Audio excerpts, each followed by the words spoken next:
Hi everybody, this is SDesign tutorial channel. Welcome to magical world of Photoshop.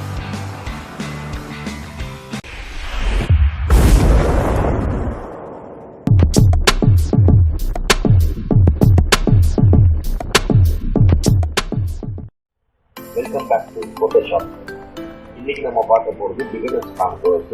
இது வரைக்கும் நீங்கள் Photoshop பற்றி எதுவும் தெரியாது, இப்போ தான் ஃபோட்டோஷாப் உள்ளே நுழையிறீங்க அப்படின்னா உங்களுக்கு இந்த வீடியோ ரொம்ப யூஸ்ஃபுல்லாக இருக்கும். ஸோ ஃபோட்டோஷாப்பில் நம்ம எப்படி பார்க்க போகிறோம் அப்படின்னா ஈச் அண்ட் எவ்ரி டாப்பிக்கும் சிம்பிளாக ப்ரீஃபாக டீட்டெயில்டாக அதில் இருக்கிற எல்லா கண்டென்ட்டையும் நம்ம தெரிஞ்சுக்கிறது இன்னைக்கு பார்க்க போகிறோம். ஸோ அதுக்கு மேக்ஸிமம் எனக்கு தெரிஞ்ச எல்லா கண்டென்ட்டையும் உங்களுக்கு நான் நான் சொல்கிறேன். இப்போ நம்ம பார்ட்டாக நம்ம இந்த வீடியோ கொடுத்துருக்கோம். ஏன்னா ஃபுல்லாக கொடுத்தோம்னா நிறைய டைம் ஆகும், நீங்கள் ஜாஸ்தி நேரம் உட்காந்து பார்க்க முடியாது. அதனால் ஒவ்வொரு பார்ட்டுமே நம்ம பார்ட்டாக பிரித்து கொடுத்துட்டோம்னா நீங்கள் ஒவ்வொரு பார்ட்டையும் பார்த்து நீங்கள் ஈஸியாக எக்ஸ்பிளேஷன் பிரிச்சுக்க முடியும். வீடியோவும் ஷார்ட்டாக இருக்கும். ஸோ இன்றைக்கி நம்ம பார்க்க போகிறது ஃபஸ்ட்டு பிகினர்ஸ்க்கு ஹோம் பேஜ். ஃபோட்டோஷாப் ஓப்பன் பண்ணோன்னே அதோட இன்டர்ஃபேஸ்லாம் நீங்கள் ஓப்பன் பண்ணோன்னே ஒரு ஸ்க்ரீன் ஓப்பன் ஆகுங்களா, அதில் என்னென்ன இருக்குது, அதில் என்னென்ன நம்ம சேஞ்ச் பண்ணிக்கலாம். அதாவது நம்ம என்ன அதில் கொடுத்துருக்காங்க, அதில் என்ன நம்ம சௌகரியத்தை கஸ்டமைஸ் பண்ணலாங்கிறத இன்றைக்கி நம்ம பார்க்க போகிறோம். வாங்க ஃபோட்டோஷாப்பில் போவோம். இப்போ நம்ம Photoshop interface, that means home பேஜில் இருக்கும். ஹோம் பேஜில் நான் இப்போ யூஸ் பண்ணுறது ஃபோட்டோஷாப் 2022. ஸோ இந்த ஃபோட்டோஷாப்போட வருஷனோட ஹோம் பேஜ் இப்படி இருக்கும். ஸோ மேக்ஸிமம் இப்போ இதுக்கு முன்னாடி ஒரு 5-6 வருஷத்துக்கு முன்னாடி வந்த ஃபோட்டோஷாப் எல்லா இன்டர்ஃபேஸும் இப்போ ஹோம் பேஜும் இப்படி தான் இருக்கும். ஸோ இதில் என்னென்ன இருக்குங்கிறத பார்த்துக்கலாம். ஸோ மேலே பார்த்தீங்கன்னா மெனு பாஸ் இருக்குது. அதுக்கப்புறம் பார்த்தீங்கன்னா நியூ ஃபைல்ஸ்ன்னு இருக்குது. இந்த நியூ ஃபைல்ஸ்னால் நீங்கள் நியூவாக க்ரியேட் பண்ணுறதுக்காக யூஸ் பண்ணுறது. ஸோ இப்போ நியூ ஃபைல்ஸ் க்ரியேட் பண்ணணுன்னா நீங்கள் நியூ ஃபைலை கிளிக் பண்ணிங்கன்னா உங்களுக்கு ஒரு பாப்அப் பாக்ஸ் வரும். அந்த பாப்அப் பாக்ஸில் ரீசன்ட் ஃபைல்ஸ், அதாவது நீங்கள் ரீசெண்டாக நீங்கள் யூஸ் பண்ண லேஅவுட்ஸ், அதாவது தட் மீன்ஸ் உங்களோட ஒர்க் ஷீட் இங்கே டிஸ்பிளே ஆகும். இந்த இதில் நீங்கள் கஸ்டம்ஸ் பண்ணாமல் நீங்கள் எப்படி வேணால் இல்லை நீங்கள் ஏற்கனவே மாற்றி ஏதாவது நீங்கள் சைஸஸ் போட்டு செஞ்சுருந்தீங்கன்னா அதெல்லாம் இங்கே சேவ் ஆகிருக்கும். ஸோ இதை தவிர என்ன இருக்குது அப்படின்னா சேவ்டுங்கும் போது நம்ம கஸ்டம்ஸாக நம்ம எது ஜாஸ்தி நம்ம யூஸ் பண்ணுறோம், எந்த ஃபார்மேட்டை நம்ம யூஸ் பண்ணுறோம், எந்த சைஸை நம்ம யூஸ் பண்ணுறோம், எதுக்காக யூஸ் பண்ணுறோம், நம்ம எந்த ஒர்க்கை ஜாஸ்தி கான்சன்ட்ரேட் பண்ணி செஞ்சுட்ருக்கோம் அப்படின்னா அதுக்கு திரும்ப நம்ம லேஅவுட் அங்கே க்ரியேட் பண்ணாமல் இல்லை தேடிட்டு இல்லாமல் இருக்கிறதுக்காக நம்ம நம்மளோட கஸ்டம்ஸு நமக்கு என்ன தேவையோ, என்னென்ன சைஸ் தேவையோ அதை மட்டும் நம்ம இங்கே வச்சுக்கிறதுக்கு இது இருக்கும். ஸோ இதில் நீங்கள் நான் ஃபேஸ்புக்காக என்ன ரெசல்யூஷன் வச்சுருக்கேன். ஸோ 180 வச்சுருக்கேன். 180 180. ஸோ அதுக்கப்புறம் பார்த்தீங்கன்னா ஹெச்டி இது இந்த யூடியூபுக்கு அதுக்காகலாம் ஃபிலிமுக்கு அதுக்காகலாம் 1920 x 180 1080 வச்சுருக்கேன். சரிங்களா? இது மாதிரி நம்ம கஸ்டம்ஸ் பண்ணி வச்சுப்பேன். இது எப்படி பண்ணணும் அப்படின்னா ரீசன்ட் ஃபைல்ஸில் இப்போ ரீசன்ட் ஃபைல்ஸ்லையோ இல்லை சேவ்லையோ போய்ட்டு நீங்கள் இங்கே பார்த்தீங்கன்னா இங்கே டவுன் ஏரோ ஒரு கொடுத்துருப்பாங்க. ஸோ இந்த டவுன் ஏரோ கிளிக் பண்ணிங்கன்னா இங்கே எதுன்னு கேட்கும். ஸோ சேவ் பண்ணுறதுக்கு என்னென்னு கேட்கும். இப்போ நான் மொபைலுக்காக சேவ் பண்ணுறேன்னு வச்சுங்களேன்.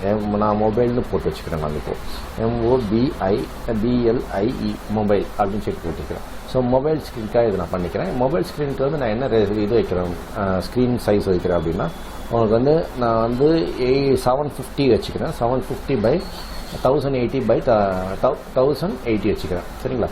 ரெசல்யூஷன் 300 பிக்சல்ஸ் வச்சுக்கிறேன்.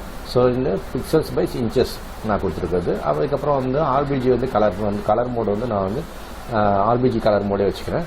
ஸோ என்னோட பேக்ரவுண்ட் கண்டென்ட் பார்த்தீங்கன்னா இது நான் ஒயிட்லேயே வச்சுக்கிறேன். அப்படி இல்லைன்னா நான் டிரான்ஸ்பரண்ட், இது ரெண்டுத்தில் ஏதாவது ஒன்று வச்சுக்கலாம். ஸோ நான் டிரான்ஸ்பரண்ட் வச்சுக்கலாம், ஒன்றும் பிரச்சனை கிடையாது. ஸோ இது அடுத்து கலர் ப்ரொஃபைல் நான் எதுவும் மாற்றலை. இந்த பிக்சல்ஸு நான் ஸ்கொயர் பிக்சல்ஸும் எதுவும் மாற்றலை. ஸோ இந்த ப்ரீசெட், அதாவது சேவ் ப்ரீசெட், இதை நீங்கள் ப்ரீசெட்டாக சேவ் பண்ணிக்கணும் அப்படின்னா நீங்கள் சேவ் ப்ரீசெட் இதை நீங்கள் கொடுத்த பிறகு சேவ் ப்ரீசெட்னு கொடுத்துருங்க. ஸோ கொடுத்துட்டிங்கன்னா இங்கே மொபைல். ஸோ மொபைல் உங்களுக்கு இது இப்போ நீங்கள் மொபைலுக்கான நீங்கள் ஒரு ஸ்க்ரீன் இது பண்ணணும், ஒரு வால்பேப்பர் ரெடி பண்ணணும், இல்லை ஒரு ஆட் ரெடி பண்ணணும், ஸ்டேட்டஸ் வைக்கிறதுக்காக ஒரு ஆட் ரெடி பண்ணணும், சீசனல் க்ரீட்டிங்ஸ், இந்த மாதிரி நீங்கள் மொபைலுக்காக யூஸ் பண்ணுற மொபைலுக்கான ஆண்ட்ராய்டு மொபைலுக்கு யூஸ் பண்ணுற எந்த ஒரு இதாக இருந்தாலும் நீங்கள் டக்குன்னு இதை கிளிக் பண்ணிவிட்டு அதை செலக்ட் பண்ணிவிட்டு நீங்கள் க்ரியேட்னு கொடுத்துட்டீங்க, ஆட்டோமேட்டிக்காக அந்த சைஸ் இந்த லேஅவுட் வந்துடும் உங்களுக்கு. ஸோ இதுக்காக தான் அந்த இதுக்காக உள்ளது தான் இப்போ அது. சரிங்களா?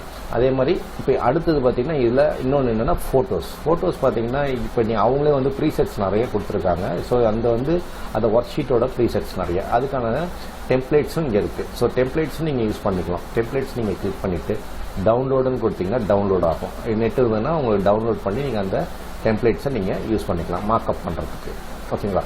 அப்படி இல்லை நீங்கள் ப்ரீசெட்ஸ் யூஸ் பண்ணுறீங்கன்னா இதை வந்து நீங்கள் யூஸ் பண்ணலாம். லேண்ட்ஸ்கேப்பில் என்ன சைஸ் வேணுமோ அந்த இதுக்கு ஃபோட்டோக்கு நீங்கள் யூஸ் பண்ணிக்கலாம். இது வந்து நீங்கள் டெம்ப்ளேட்ஸ் வந்து டவுன்லோட் பண்ணி ஒர்க் பண்ணுறதுக்கு இது கொடுத்துருக்காங்க. ஸோ அவங்க வந்து சாம்பிள்ஸ்க்காக சிலதெல்லாம் கொடுத்துருக்காங்க. நீங்கள் அதை டவுன்லோட் பண்ணி செஞ்சுக்கலாம். அடுத்தது பிரிண்ட்டு. ஸோ பிரிண்ட்லன்னு பார்த்தீங்கன்னா அதுக்கும் வந்து பார்த்தீங்கன்னா டெம்ப்ளேட்ஸ் வந்து 23 டெம்ப்ளேட்ஸ் இருக்குது அவங்க வந்து உங்களுக்கு நமக்கு கொடுத்தது. ஸோ இதுவும் வேணும்னா நீங்கள் டவுன்லோட் பண்ணி இதை கிளிக் பண்ணிங்கன்னா டவுன்லோட் ஆப்ஷன் காமிக்கும். டவுன்லோட் ஆப்ஷன் காமிச்சோன்னா நீங்கள் வந்து இதை நீங்கள் ப்ரீவியூவும் பார்க்கலாம். ஸோ அதுக்கப்புறம் டவுன்லோட் கொடுத்தீங்கன்னா டவுன்லோட் பண்ணி நீங்கள் இது யூஸ் பண்ணிக்கலாம். ஓகேவா? இது மாதிரி நிறைய டெம்ப்ளேட்ஸ் இருக்குது. ஸோ இதை நீங்கள் அதுக்கப்புறம் இது வந்து என்ன இதில் வேணும், அதாவது பிரிண்ட் வந்து A4 லீகலு அது மாதிரி நீங்கள் இதையும் தனியாக செலக்ட் பண்ணி நீங்கள் இதில் ஒர்க் ஷீட் பண்ணிக்கலாம். அடுத்தது வந்து art and illusion. So art and இல்யூஷனுக்கு உங்களுக்கு பார்த்தீங்கன்னா டெம்ப்ளேட்ஸ் வந்து 9 டெம்ப்ளேட்ஸ் இருக்குது. ஸோ இதில் நீங்கள் எது வேணாலும் டவுன்லோட் பண்ணி நீங்கள் ஒர்க் பண்ணிக்கலாம். அப்படி இல்லையா நீங்கள் வந்து இதில் வந்து இருக்கிற லேஅவுட்டில் ஏதாவது ஒன்று நீங்கள் செலக்ட் பண்ணிக்கலாம். அடிஷ்னலாக கீழே வந்து வியூ ஆல் ப்ரீசெட்ஸ்ன்னு கொடுத்துருக்காங்க. இந்த ப்ரீசெட்ஸ் எல்லாமே நீங்கள் பார்த்துட்டு செலக்ட் பண்ணி அதில் ஒர்க் பண்ணிக்கலாம். அடுத்து வெப்புக்கான இதுக்கும் அவங்க டெம்ப்ளேட்ஸ் கொடுத்துருக்காங்க. அதையும் டவுன்லோட் பண்ணி நீங்கள் யூஸ் பண்ண முடியும். அதாவது இங்கே கொடுத்துருக்கிற அவங்க லேஅவுட், அதாவது அந்த சைஸ் என்னன்னு நமக்கு தெரியாது இல்லைங்களா, அதுக்காக நம்ம வந்து எந்த சைஸ் வேணுமோ அந்த சைஸ் நம்ம இதில் ப்ரீசெட் முன்னாடியே வந்து ப்ரீசெட்டாக கொடுத்துருக்காங்க. அந்த ப்ரீசெட்டை நீங்கள் யூஸ் பண்ணி ஒர்க் பண்ணிக்கலாம். ஸோ அடுத்து மொபைல். நான் சொன்ன மாதிரி மொபைலுக்கு வந்து பார்த்தீங்கன்னா இது பாருங்கள், அவங்க வந்து ஐஃபோனுக்காக கொடுத்துருக்காங்க. இது ஒன்று தான் ஆண்ட்ராய்டுக்காக யூஸ் பண்ண முடியும். ஸோ இந்த ப்ரீசெட் நம்ம வந்து ஏற்கனவே வந்து நம்ம மொபைல்னு சேவ் பண்ணி வச்சுருக்கோம். அதனால் நம்ம அதிலேருந்து யூஸ் பண்ணிக்கலாம். இல்லைனா இங்கேருந்து கூட நம்ம எடுத்துக்கலாம். ஐபேடுக்கு, ஐஃபோனுக்கு, அப்புறம் ஆண்ட்ராய்டு ஃபோனுக்கு, இது மாதிரி நிறைய ப்ரீசெட்ஸு நிறைய இருக்குது. நீங்கள் அதை இப்போ வியூ ஆல் ப்ரீசெட்ஸ் அப்படின்னு கொடுத்தீங்கன்னா நீங்கள் அதை வியூ பண்ணிவிட்டு நீங்கள் அதே எடுத்து நீங்கள் யூஸ் பண்ணிக்கலாம். அடுத்து ஃபிலிம் அண்ட் வீடியோங்கிறது ஃபுல் ஹெச்டி அப்படிங்கும் போது உங்களுக்கு வந்து 1920 × 1018 அந்த ரேஷியோவில் வரும். இது வந்து ஃபுல் ஹெச்டி 1080 பீன்செட்டு அந்த ஃபுல் ஹெச்டி இது. அடுத்து பார்த்தீங்கன்னா 720p வந்து பார்த்தீங்கன்னா உங்களுக்கு வந்து 1280 by 720. இந்த ரேஷியோ வந்து இந்த அக்செப்டன்ட் ரேஷியோ வந்து உங்களுக்கு வந்து ஹெச்டியோட கொஞ்சம் கம்மியாக இருக்கும். ஹெச்டி அந்த டிவியோட கம்மியாக அந்த குவாலிட்டிக்கு ஈக்குவலாக ஹெச்டி குவாலிட்டிக்கு கொஞ்சம் கம்மியாக இருக்கும். சரிங்களா? அடுத்து வந்து ஹெச்டி குவாலிட்டி. அது மாதிரி வந்து நீங்கள் வந்து இந்தோட ப்ரீசெட்டில் நீங்கள் எதை யூஸ் பண்ணாமல் பண்ணிக்கலாம். அப்படி இல்லையா டெம்ப்ளேட்ஸ் நீங்கள் எடுத்து நீங்கள் யூஸ் பண்ணிக்கலாம். ஸோ இது பாப்அப் மெசேஜ் இந்த இதில் வர்றதுக்கான ஒரு ஆப்ஷன். இது நீங்கள் நியூ ஃபைல் கிரியேட் பண்ணுறதுக்கு. அதுக்கடுத்து வந்து நியூ ஃபைலில் கிரியேட் பண்ணும்போது இப்போ நான் வந்து மொபைலுக்கு பண்ணணும், மொபைல் வால்பேப்பர் பண்ணணும்னா அந்த வால்பேப்பருக்கான ஹெட்டிங் வந்து குட் மார்னிங் ஸ்டேட்டஸ் வைக்கிறேன், இல்லை ஒரு குட் நைட் வைக்கிறேன், குட் ஈவினிங் வைக்கிறேன், இல்லை சீசனல் கிரீட்டிங்ஸு, தீபாவளி, பொங்கல் அந்த மாதிரி ஏதாவது இதுக்கு வந்து பண்ணுறோன்னா அதுக்கு வந்து நீங்கள் டைட்டில் போட்டுக்கலாம். டைட்டில் போட்டு நீங்கள் இந்த அளவு நீங்கள் எதுவும் மாற்றணும்னு அவசியம் கிடையாது. ஏன்னா நீங்கள் ஏற்கனவே ப்ரீசெட்டாக வச்சுருக்கீங்க. சரிங்களா?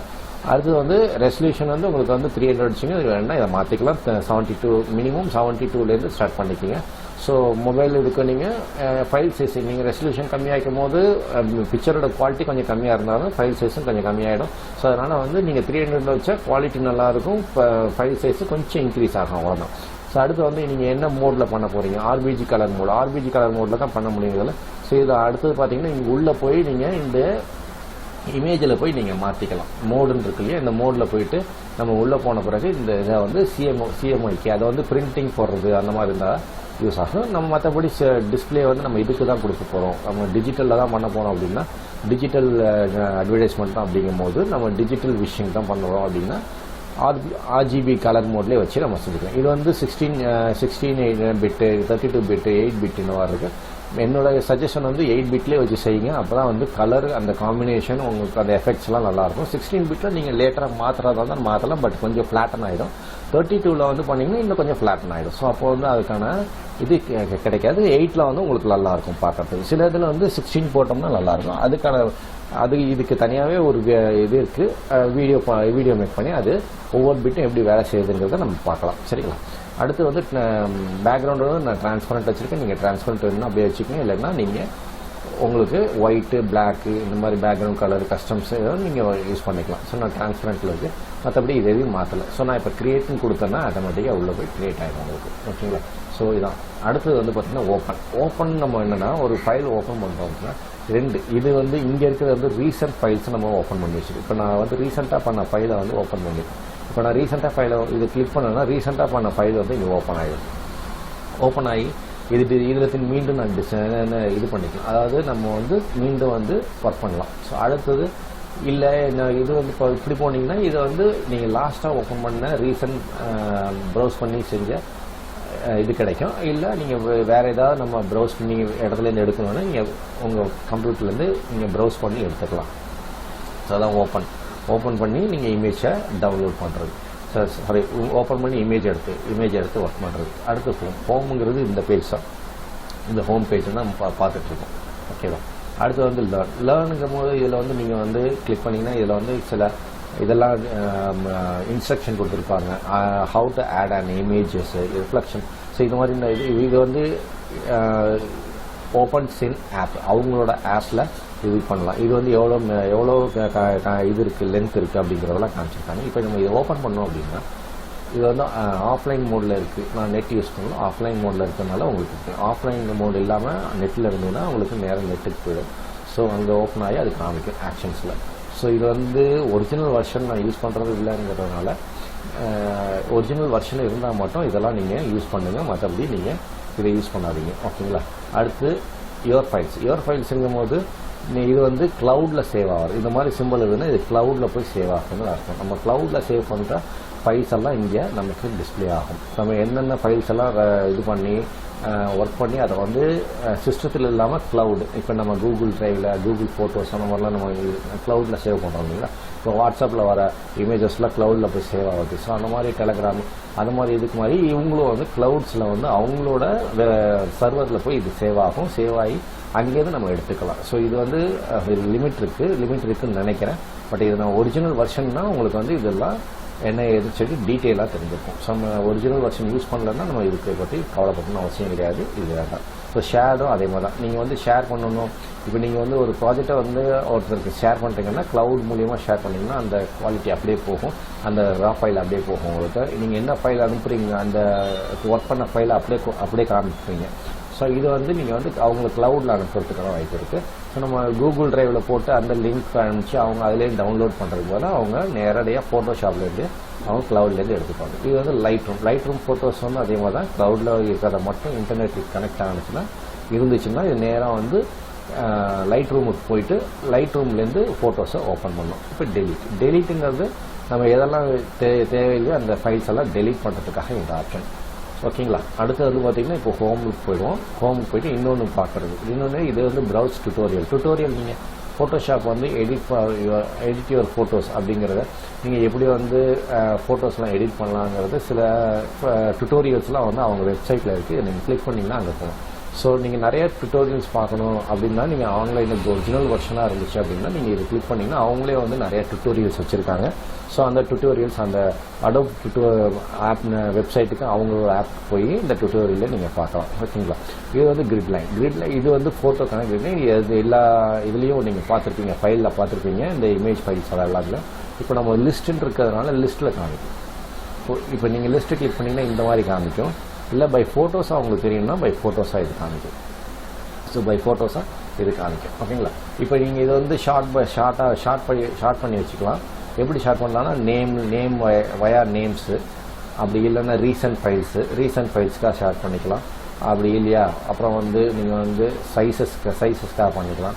அடுத்து வந்து கைண்ட் அப்படிங்கிறத பண்ணிக்கலாம். எல்லாமே வந்து நீங்கள் ஷார்ட் பண்ணி எப்படி வேணுமோ நமக்கு வந்து எப்படி வேணுமோ அதை வந்து அப்படி ஷார்ட் பண்ணி வச்சுக்கலாம். இப்போ ரீசன்ட் ஃபைல்ஸாக ஷார்ட் பண்ணி வச்சுக்கலாம். ஸோ இது போட்டிங்கன்னா இப்போ லாஸ்ட்டில் நீங்கள் பண்ண ஃபைல்ஸ் வந்து முன்னாடி இருக்கிற ஃபைல்ஸ் வந்து பின்னாடியும் போய்டும்.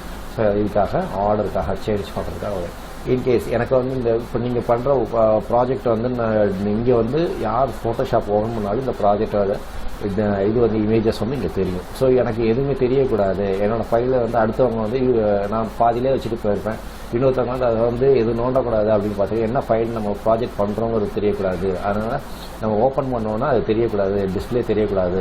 இப்போ ஒரு கமர்ஷியல் லெவலில் கமர்ஷியல் இடத்துல இருக்கீங்கன்னா நீங்கள் வேற ஒருத்தவங்களோட ஃபோட்டோஸ் வந்து ஒர்க் பண்ணிட்டு இருப்பீங்க, அதை வச்சுட்டு போவீங்க. நீங்கள் அடுத்தவங்க வந்து உட்காரும் போது அடுத்தவங்க வந்து இன்னொரு கிளைண்ட் வந்து உட்காடுறாங்க, நீங்கள் அப்போ அவங்களுக்காக ஃபோட்டோஷாப் ஓப்பன் பண்ணுறீங்கன்னா அந்த ஃபோட்டோ அவங்களுக்கு டிஸ்பிளே ஆகும். அதெல்லாம் அவங்களுக்கு சரியாக காமிக்கணும்னு அவசியம் கிடையாது. ஸோ அதனால் வந்து அதை டிஸ்பிளேயை கட் பண்ணணும், இந்த மாதிரி எனக்கு தெரியக்கூடாது அப்படின்னு நினச்சிங்கன்னா ஸோ ஃபைலுக்கு போங்க. ஃபைல் கிடையாது, எடிட்டில் போயிட்டு ப்ரிஃபரன்ஸ் இருக்குது. ப்ரிஃபரன்ஸில் போயிட்டு நீங்கள் ஜென்ரல் போய் பார்த்தீங்கன்னா இதில் பார்த்தீங்கன்னா ஆப்ஷன் வந்து இது வந்து auto show the home screen அப்படின்னு சொல்லிட்டு இருக்குது. சரிங்களா, இது வந்து எனேபிள் ஆகிருக்கும், ஜென்ரலாகவே இது எனேபிள் ஆகிருக்கும். ஸோ இது வந்து அப்படியே இருக்கட்டும். ஸோ இதுக்கு என்ன பண்ணலாம்னா இப்போ அடுத்தது பார்த்தீங்கன்னா இப்போ நீங்கள் இதெல்லாம் நம்ம இதுலேருந்து எடுத்துடணும் அப்படின்னு நினச்சிங்க அப்படின்னா திரும்ப இது ஃபைலுக்கு போங்க. ஃபைலுக்கு போய் ஓப்பன் ரீசெண்ட் அப்படின்னு சொல்லிட்டு இருக்கு இல்லைங்களா, இதில் நீங்கள் ரீசெண்டாக ஒர்க் பண்ண எல்லா ஃபைல்ஸும் இருக்கும். ஸோ இப்போ வந்து மொத்தமாக கிளியர் ஃபைல் லிஸ்ட் அப்படின்னு கொடுத்துட்டிங்கன்னா இது கிளியர் ஆகிடும். இது கிளியர் ஆகிட்டு உங்களுக்கு வந்து இந்த மாதிரி புது கிரியேட் பண்ணுறதுக்கு நியூ ஃபோட்டோஸோ ஏதாவது நீங்கள் கிரியேட் பண்ணுறதுக்கு இது இந்த மாதிரி டிஸ்பிளே காமிக்கும். இப்போ நம்ம அடுத்து நம்ம ஒர்க் பண்ணும் போது என்னன்னா சேம் ப்ராசஸ் வந்து ரிப்பீட் ஆகும். திரும்ப அந்த ஃபைல்ஸ் எல்லாம் இங்கே வந்து மறுபடியும் ஸ்டோர் ஆக ஆரம்பிக்கும். எனக்கு எப்போவுமே தெரியக்கூடாது, எனக்கு எப்போதுமே வந்து எனக்கு இதே மாதிரி ஹோம் பேஜ் ஓப்பன் பண்ணோன்னு இதே மாதிரி தான் இருக்கணும் அப்படின்னு நினச்சிங்க அப்படின்னா மறுபடியும் நீங்கள் எடிட் போங்க. இந்த வாட்டி வந்து ப்ரிஃபரன்ஸில் வந்து ஃபைல் ஹேண்டலிங் இருக்குது. அந்த ஃபைல் ஹேண்டலிங் கிளிக் பண்ணிங்கன்னா ஸோ ஒரு பாப்அப் பாக்ஸ் வருது. இந்த பாப்அப் பாக்ஸில் வந்து பார்த்தீங்கன்னா ஆல்வேஸ் சேவ் இதெல்லாம் வந்து ஜென்ரலாக நீங்கள் அந்த இதில் இருக்கிறது ஆட்டோமேட்டிக்காக எவ்வளோ நிமிஷம் சேவ் ஆகணுங்கிறது அதெல்லாம் எதுவுமே டிஸ்டர்ப் பண்ண வேண்டாம். இங்கே போய் கடைசியாக வந்து பார்த்தீங்கன்னா ரீசன்ட் ஃபைல் லிஸ்ட் கண்டென்ட்ஸ்னு சொல்லிட்டு இருக்கு. இந்த ரீசன்ட் ஃபைல் லிஸ்ட் கண்டென்ட்ஸில் வந்து நீங்கள் 10 ப்ராஜெக்ட் மேலே பண்ணிகிட்டே இருக்கும் போது உங்களுக்கு 10 ஒர்க் செஞ்சுட்டே இருக்கும்போது 10 ப்ராஜெக்ட் மேலே போச்சு 11 வந்துச்சுன்னா ஆட்டோமேட்டிக்காக ஃபஸ்ட்டு ப்ராஜெக்ட் நீங்கள் ஃபஸ்ட்டு பண்ண ப்ராஜெக்ட் வந்து டெலீட் ஆகும். ஸோ அது மாதிரி இப்போ எதுவுமே வேண்டாம் எனக்கு அப்படின்னா இங்கே வந்து சிம்பிளாக நீங்கள் 0ன்னு கொடுத்துருங்க. ஸோ 0ன்னு கொடுத்துட்டிங்கன்னா இதுக்கப்புறம் எதுவும் வராது. அதுக்கு வந்து நீங்கள் வந்து ஃபோட்டோஷாப் வந்து ஒரு வாட்டி ஆஃப் பண்ணிவிட்டு ஆன் பண்ணணும். ஆஃப் பண்ணிவிட்டு ஆன் பண்ணிங்கன்னா உங்களுக்கு எந்த இதுவுமே வராது. இது வந்து இப்போ ஃபோட்டோஷாப்பை ஆஃப் பண்ணிடுறேன், ஆஃப் பண்ணிவிட்டு ஆன் பண்ணுறேன்.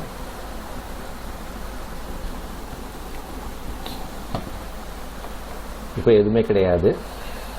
ஓகேங்களா, இப்போ மறுபடியும் நம்ம வந்து ஃபைல் ஓப்பன் பண்ணுவோம். ஓப்பன் பண்ணி திரும்ப அதே ஃபோட்டோ எடுப்போம். ஸோ ஃபோட்டோ வந்தாச்சு. மறுபடியும் நான் வந்து இதை சேவ்னு கொடுக்குறேன். சேவ் ஆஸ் கொடுத்து மீண்டும் வந்து 15 நம்பர் கொடுத்து சேவ் பண்ணிக்கிறேன். சேவ் பண்ணிவிட்டு மறுபடியும் இதை க்ளோஸ் பண்ணிவிடுறேன். இப்போ பார்த்தீங்கன்னா எதுவுமே இருக்காது. நான் இப்போ ஓப்பன் பண்ணிவிட்டு க்ளோஸ் பண்ணுறது எந்த ப்ராஜெக்ட் எந்த இது பண்ணாலும் இந்த இதில் வராது. ஸோ அதே மாதிரி இல்லை எனக்கு நீங்கள் ஓப்பன் ஆகி இது ஆகிடுச்சுல, இப்போ நான் எதுவுமே சேஞ்சஸ் பண்ணலன்னா நீங்கள் அதை மாதிரி நினைக்கலாம். ஸோ இப்போ நான் வந்து மறுபடியும் இதை கிளிக் பண்ணிவிட்டு மறுபடியும் என்ன செய்கிறேன், இது வந்து பிரைட்னஸுக்கு போகிறேன். ஸோ பிரைட்னஸ் வந்து இங்கே கொஞ்சம் ஜாஸ்தி பண்ணிக்கிறேன். ஓகேங்களா, டிஃப்ரென்ஸ் நின்றுக்காக கொஞ்சம் ஜாஸ்தியாக பண்ணி வச்சுருக்கேன். ஸோ இதை வந்து சேவ் கொடுத்துட்றேன். சேவ் கொடுத்து இதை வந்து 16 நம்பர் போட்டுக்கிறேன். 16 நம்பர் போட்டு இதை திரும்ப சேவ் பண்ணிவிட்டு ஓகே கொடுத்துட்றேன். ஓகே கொடுத்துட்டு இந்த இதை க்ளோஸ் பண்ணிடுறேன். இது எதுக்காகனா இது வந்து ஃபோட்டோஷாப் டாக்குமெண்ட்டாக நீங்கள் சேவ் பண்ணணுமான்னு கேட்குறது தேவையில்லை, அதனால் நோன்னு கொடுத்துறேன். ஸோ மறுபடியும் பார்த்தீங்கன்னா இங்கே எதுவுமே இருக்காது. ஸோ இந்த மாதிரி வந்து நீங்கள் உங்கள் ஃபைல் நீங்கள் எது நீங்கள் பண்ணாலும் இந்த இடத்துல வந்து அது சேவ் ஆகாது. ஸோ இதுதான் வந்து ஹோம் பேஜில் இருக்கிறது. ஸோ அதாவது ஹோம் பேஜில் என்ன இருக்குன்னு நம்ம தெரிஞ்சுக்கிட்டோம். அடுத்து மேலே இருக்கிற ஃபைல்ஸ், எடிட்டு, இமேஜ், லேயரு இதெல்லாம் தனித்தனியாக பார்ப்போம். ஏன்னா ஒவ்வொன்றுத்துலேயும் அவ்வளோ கண்டென்ட் இருக்குது. அவ்வளோ கண்டென்ட் நம்ம தெரிஞ்சுக்கிட்டா தான் ஃபோட்டோஷாப் ஒர்க் பண்ணும்போது நல்லாயிருக்கும். ஸோ அடுத்து நம்ம பார்க்குறது ஃபைல்ஸு, எடிட்டு அந்த மாதிரி பார்க்கலாம். ஓகேங்களா, பாய்.